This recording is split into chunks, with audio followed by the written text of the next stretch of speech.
काय घडलं होतं, काय नक्की तुमचा आरोप? मला ऑपरेशनसाठी आमच्या इथं सिस्टर आहेत, आशा वर्कर वगैरे ते आल्या होत्या, नर्स आल्या होत्या.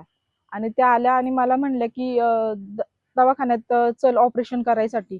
तर मला घेऊन गेल्याच्या नंतर त्यांनी तिथं चेकअप वगैरे केलं आणि तिथं सरळ म्हणलं की मी जात नव्हते. मी म्हणलं मला खूप त्रास होतो, मोफत आहे हे, असं तसं सगळं सांगितलं. आणि वरून ते मला असं बोलल्याच्या नंतर मी जात नव्हते. मी अक्षरशः त्यांच्या समोर रडली. मी म्हणलं नाही, मला यायचंच नाहीये, मला काही होऊ द्या, पण मला यायचं नाही. तरी पण त्यांनी मला म्हणले ना, आता केलं ना ऑपरेशन, तर आता सकाळी गेलो ना तर संध्याकाळी तू आलीस ना की दुसऱ्या दिवशी तू काम वगैरे सगळं व्यवस्थित करशील. पण मला तिथं गेल्याच्या नंतर ऑपरेशनला सीझर झालेले आहेत माझे 2.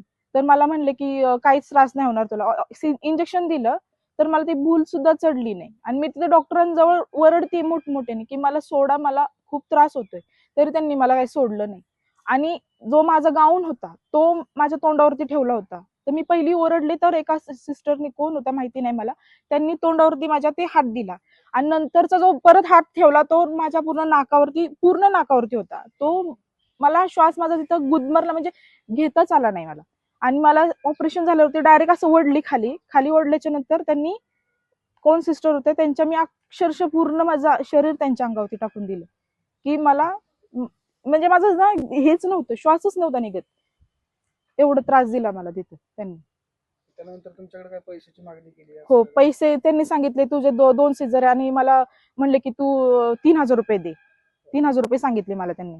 आणि मी ही गोष्ट, मी नाही का, मी तिथं बेशुद्ध असताना सुद्धा मला विचारायला आले होते की पैशाचं सांगितलंयस का घरी, पैशाचं सांगितलंयस का घरी. मला भूल असताना सुद्धा मग नंतर हे करत होते.